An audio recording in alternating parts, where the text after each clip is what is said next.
Three Little Pigs. Ammu has brought to you the Three Little Pigs story, the cutest story ever, which teaches all of us such lovely life lessons. On Ammu&You, I am Ammu, and you are here to listen to the story that I have got for you. Today, the Three Little Pigs, which is an age-old story, classic story. This has been retold by Kath Jewitt, and the beautiful illustrations are done by Mei Matsuoka.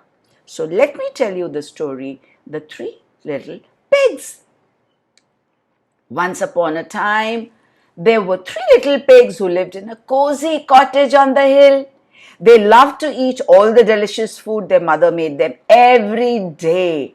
They ate so much that it wasn't long before that the three little pigs had grown so big that there was no room for them in the cozy cottage anymore.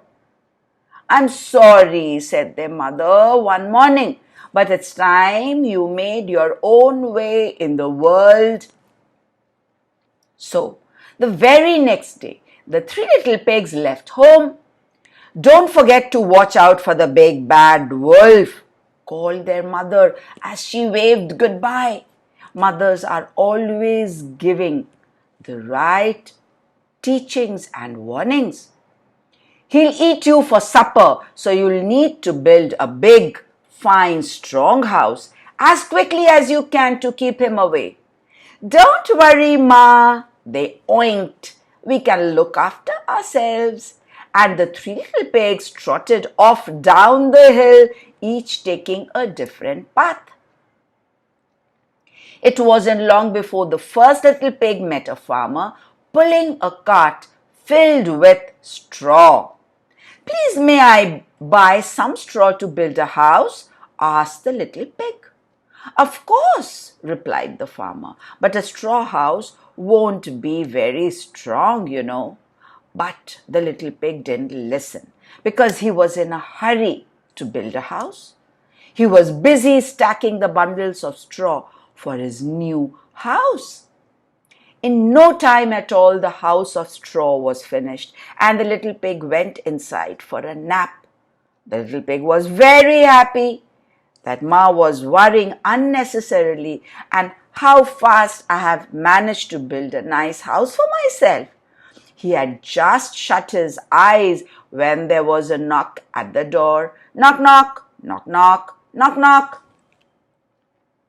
It was the big bad wolf, and he was hungry.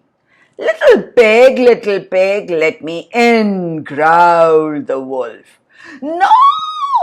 cried the little pig. "Not by the hair on my chimney, chin, chin," said the little wolf.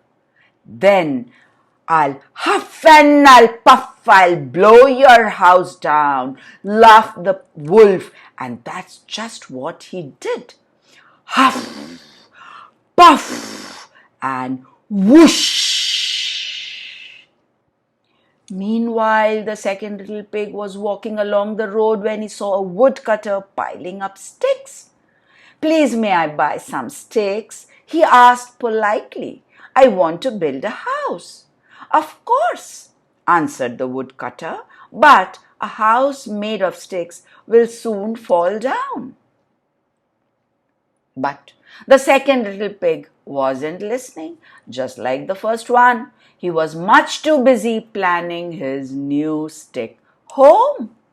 Soon the house was finished.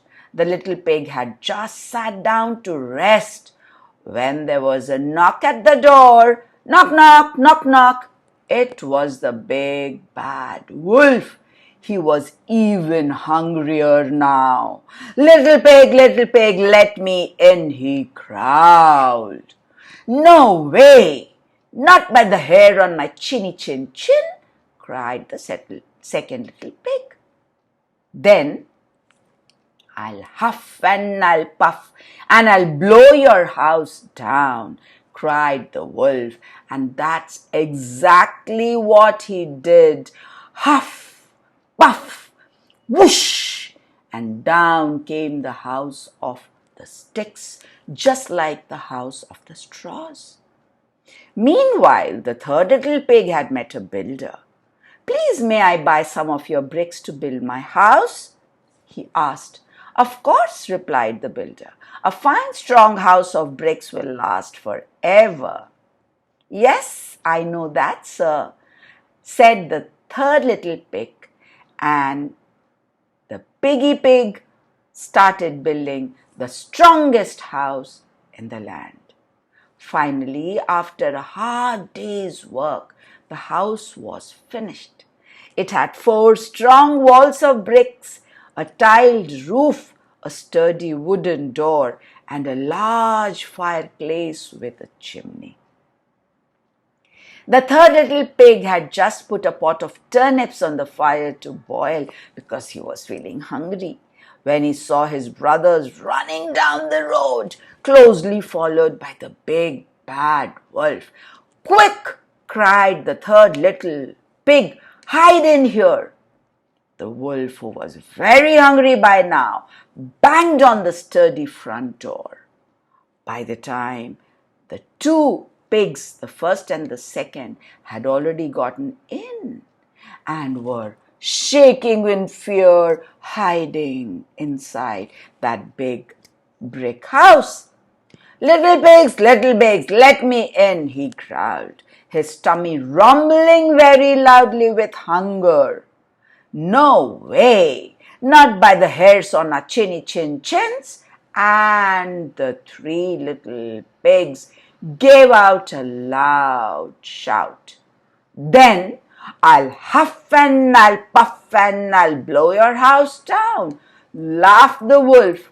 So he huffed and he puffed and he puffed and he huffed and he whooshed and he swooshed, but the brick house stood firm. The wolf was furious. He climbed onto the roof and shouted down the chimney, "If I can't blow your house down, I'll come down the chimney and gobble you all up. I am so hungry, you little pigs." The big bad wolf jumped and landed with a huge splash in the pot of turnips boiling on the fire below. "Eeeeew!" He leaped up with a scream and ran out of the house as fast as he could, never to return again. And the 3 little pigs lived happily ever after in the house made of bricks. The first and second pigs had learnt their lesson that the work, whatever they set out to do, should be done the right way, the best way. Finishing it fast is not the only parameter one should look at. And they had not listened to the advice of the woodcutter and the farmer. And they paid so badly for it, they had a narrow escape. And thanks to the third pig, who was wise, he listened to the advice of the builder and worked hard the whole day, not thinking to get the house done easily. He wanted a strong house, so he worked very hard and he got a strong house, and he saved himself as well as his 2 little brothers. So children, always remember, working hard and working right always gives you the best result. So never ever think of quick shortcuts which are not right. Right? How did you enjoy the story? The little pigs? Write to me in the comment section below. Like, share and subscribe. Share with all your friends and be hardworking and good as the third little pig was. Wait for me till I come back again. Thank you for listening to this story. Till then, Ammu says, ta-ta, bye-bye.